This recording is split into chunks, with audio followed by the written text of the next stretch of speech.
Bapak Ibu saudara-saudari yang dikasihi Tuhan, salam sehat, salam sejahtera untuk kita semua. Jumpa lagi dalam renungan harian kita. Hari ini hari Jumat tanggal 16 Februari 2024, hari Jumat sesudah Rabu Abu. Bacaan Injil yang hari ini kita renungkan diambil dari Injil Matius bab 9 ayat 14 sampai ayat 15 dengan tema puasa karena dan demi kasih. Saudara-saudari yang terkasih, berpuasa merupakan ritual umum yang dilakukan orang Israel.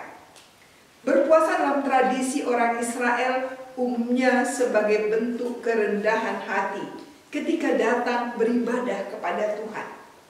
Bahkan berpuasa dalam konsep perjanjian lama memiliki beberapa makna seperti membuka diri untuk menjadi alat dalam pekerjaan Allah, ekspresi duka cita atas dosa-dosa yang dilakukan, dan gambaran kebergantungan kepada Allah. Orang Yahudi di zaman perjanjian baru tidak hanya menerapkan puasa satu kali dalam satu tahun, tapi bisa ditambahkan di waktu-waktu khusus. Menarik untuk menyimak perkataan dari murid-murid Yohanes Pembaptis pada Injil Matius bab 9 ayat 14. Di sana dikatakan demikian.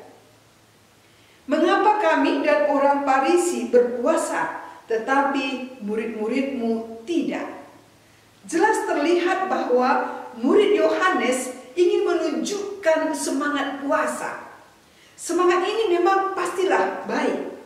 Namun ada hal yang membuat mereka akhirnya jatuh pada kesombongan rohani, yakni motivasi mereka dangkal. Karena motivasi mereka agar banyak orang tahu bahwa hidup kesalehan mereka terlaksana dengan baik. Hal ini menunjukkan kurangnya pemahaman mereka akan makna suatu puasa. Namun di sisi lain, pertanyaan para murid Yohanes kini menyadarkan kita akan arti berpuasa yang baik di mata Tuhan. Pertanyaan para murid Yohanes ini dijawab oleh Yesus dengan berkata, "Dapatkah sahabat-sahabat mempelai laki-laki berduka cita selama mempelai itu bersama mereka?" Jawaban Yesus ini memberikan penegasan akan kehadirannya di dalam hidup manusia. Dalam bahasa Yunani, berduka cita diartikan berkabung. Ketika berbicara tentang mempelai, maka yang menjadi perhatian adalah suasana pesta kawin. Pesta kawin di masa perjanjian lama dan juga perjanjian baru dapat berlangsung dalam beberapa hari, dan selama pesta itu yang tampak adalah suasana sukacita dan kebahagiaan mempelai dan juga sahabat-sahabat mempelai. Berarti pertanyaan yang disampaikan oleh Yesus sudah dapat dipastikan bahwa jawabannya tidak mungkin sahabat-sahabat mempelai laki-laki bersedih atau juga berduka cita di tengah perjamuan kawin mempelai laki-laki. Tetapi yang terjadi adalah sahabat-sahabat akan masuk dalam suasana sukacita dan bahagia. Mempelai laki-laki yang dimaksudkan oleh Yesus dalam perumpamaan tersebut adalah Yesus sendiri. Selama Yesus masih ada bersama dengan murid-murid, maka murid-murid dapat menikmati semua hal tentang kerajaan surga yang tengah diberitakan oleh Yesus.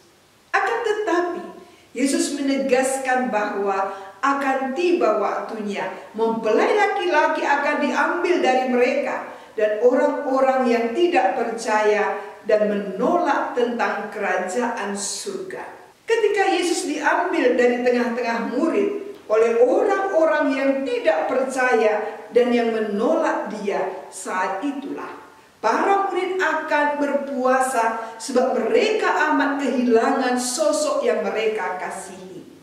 Saudara-saudari, hal ini mau menunjukkan bahwa para murid akan berpuasa karena mau menunjukkan kasih mereka kepada Tuhan dan bukan untuk membandingkan diri dengan orang lain sebagaimana yang dilakukan oleh para murid Yohanes.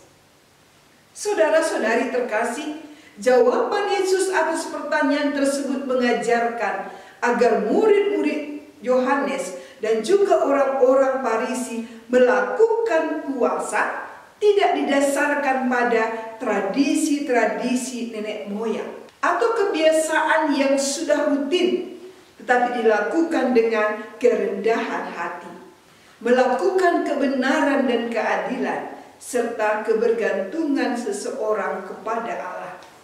Puasa seharusnya bukan sekedar menahan lapar dan juga haus, melainkan membawa orang yang berpuasa menyadari bahwa dirinya membutuhkan Tuhan.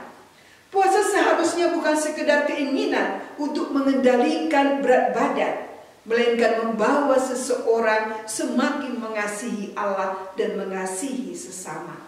Ketika Tuhan hadir dalam hati, maka sukacita itu hidup, sebab Tuhan yang hadir adalah Allah yang hidup dan penuh kasih. Saudara-saudari, jangan hanya terpaku pada aturan boleh dan tidak boleh, melainkan puasa agar kita memahami Allah dan kehendaknya. Ia menghendaki agar kita memiliki sukacita dan sekaligus mengingatkan banyak orang akan kasih Kristus kepada manusia. Maka saudara-saudari yang terkasih, selamat melanjutkan retret agung ini dalam sukacita. Tuhan memberkati.